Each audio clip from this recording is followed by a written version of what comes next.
যে সরকার ভালো করবে তাকেই আমি ভোট দিব। অবশ্যই ধানের শীষ আসতে পারে। আমরা সবাই চাচ্ছি যে জামাত আসুক। আমার ইচ্ছা যে এনসিপি আসুক। নারী অধিকারটা থাকবে সেটা চাচ্ছি। নৌকা দিয়ে ধান শিশু দিয়েছি, আমরা নাঙ্গলও দিয়েছি, এবার ঘুরে জামাতে এবার বোরকা পরে রাস্তায় চলতে হবে, সিনেমা হল সব বন্ধ হয়ে যাবে। এত রেস্ট্রিকশন দিলে কেউই ক্ষমতা থাকতে পারবে না বর্তমান আধুনিকতার যুগে। এবার তো ভোট দিতে যাবে না, অ্যাজ এ রাজনীতিবিদ হিসেবে সবাইকে তারেক রহমানকে অনুসরণ করা উচিত।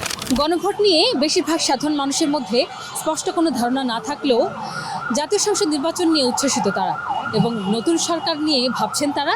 তাদের কাছে প্রত্যাশা অনেক। তাদের নতুন সরকারের কাছে আমাদের প্রত্যাশা তারা আমাদের একটা নতুন একটা বাংলাদেশ দেবে।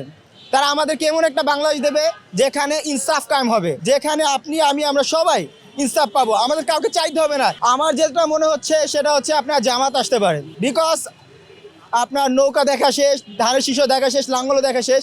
এখন আমরা সবাই চাচ্ছি যে জামাত আসুক, কারণ নতুন একটা কিছু দরকার, ওদেরও একটা সুযোগ প্রাপ্য আছে।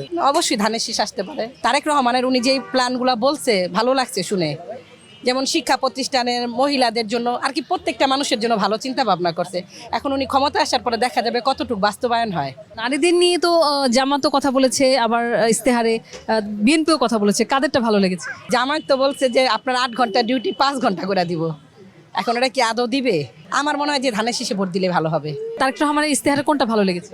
ফ্যামিলি কার্ডের কথাটা যে বলছে ওটা খুব ভালো লাগছে। আবার মেয়েদের শিক্ষা প্রতিষ্ঠানে যেমন যে যা করতে চায় তাদের ওই বিষয়ে উনি অনেক আগ্রহ দেখাইছে, আগ্রহ প্রকাশ করছে। কেউ গান শিখতে চায়, কেউ নাচ শিখতে চায়।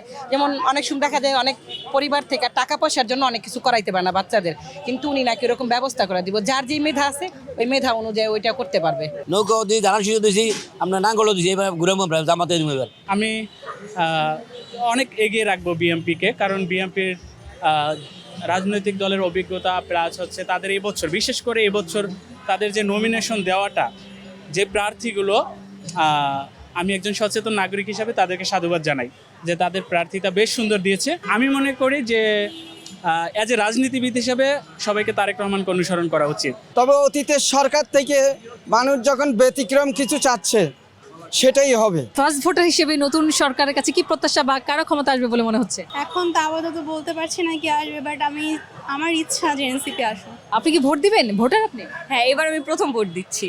First voter. আচ্ছা, তাহলে তো আপনার উচ্ছ্বাস আরও বেশি, যেহেতু প্রথম ভোট। হ্যাঁ, প্রথম ভোটার হিসেবে কেমন সরকার চাচ্ছে? নারী অধিকারটা থাকবে সেটা চাচ্ছি। তারপর আমাদের যেমন ফ্যাসিলিটিস আছে এখন, পরবর্তীতে যেমন তেমনই থাকে। যেই দলই আসবে আমরা অবশ্যই আশা করবো যেন বাংলাদেশটা সুন্দর করে গড়ে। আমাদের যেন আবার আর কোনো জুলাই না দেখতে হয়, এত আমাদের ভাই বোনরা যেন না মারা যায়, সেটাই আমি প্রত্যাশা করতেছি। আর অবশ্যই আমরা চাচ্ছি যে বাইরের দেশের মতো আমাদের দেশের সিস্টেম চালু হোক, পড়ালেখার সুযোগ সুবিধা আসুক। মানে এমন যেন না হয় মানুষ পড়ালেখা করতে গেলে বিষয়গুলো কমপ্লিকেটেড হয়ে যায়। পড়ালেখাগুলো অনেক ইজি করে দেওয়া উচিত বাইরের দেশের মতো। যেমন আমি ইংলিশ নিয়ে পড়তে পছন্দ করি, আমি শুরু থেকে সেটাই পড়বো। আমি কেন বিজ্ঞান নিয়ে পড়বো, কেন আমি সমাজ নিয়ে পড়বো? তো এই সুবিধাগুলো আমি চাচ্ছি অবশ্যই। নারীদের নিয়ে বিএনপিও কথা বলেছে, নারীদের সুযোগ সুবিধা নিয়ে। জামাতের আমির তিনিও নারীদের সুযোগ সুবিধা নিয়ে কথা বলেছে। কিভাবে দেখছেন দুটি বিষয়কে? ওনারা বলতেছে যে আমরা 8 ঘন্টা ডিউটি 5 ঘন্টা করব, নারীদের সুযোগ সুবিধা থাকবে। ওনারা আমাদের কাছে ভোট চাচ্ছে, কিন্তু আমাদের সেরকম ফ্যাসিলিটিস দিবে না সেটাও শোনা যাচ্ছে। তো ওনাদের নিয়ে আমার কোনো এক্সপেকটেশন নেই, এখন আসলে বোঝা যাবে কি করা যায়। আর বিএনপি নিয়ে যদি বলি, মানে আমরা এক্সপেকটেশন রাখতে পারি যে না, আমরা চাচ্ছি উনি যদি আসে, উনি আবার বাহিরের থেকে বড় হয়েছে, ওরই কালচারে বড় হয়েছে। মানে আমি তারেক রহমানের কথা বলতেছি, জাইমা রহমানের কথা বলতেছি, যে ওনারা সেখান থেকে আসছে, ওনারা অবশ্যই সেই কালচারের মতো বাংলাদেশটা করার চেষ্টা করবে। আমরা সেই প্রত্যাশা করতেছি অবশ্যই। নারীদের নিয়ে জামায়াত এবং বিএনপি তারা ইস্তেহারে নানা রকম প্রতিশ্রুতি দিয়েছেন। দুই দলের প্রতিশ্রুতিকে কিভাবে দেখছেন একজন নারী প্রথম ভোটার হিসেবে? পজিটিভলি দেখছি, কজ হচ্ছে আপনার এক দল বলতেছে যে ঠিক আছে নারীদেরকে খুবই মানে পজিটিভলি অ্যাকসেপ্ট করবো, আর এক দল বলতেছে ওকে আমরা ওটা মানে সেফলি মানে নারীদেরকে হচ্ছে ট্রিট করব। সো দেখা যাক কি হয়। আমরা অবশ্যই একটা চেঞ্জ দেখতে চাই সারা দেশের জন্য।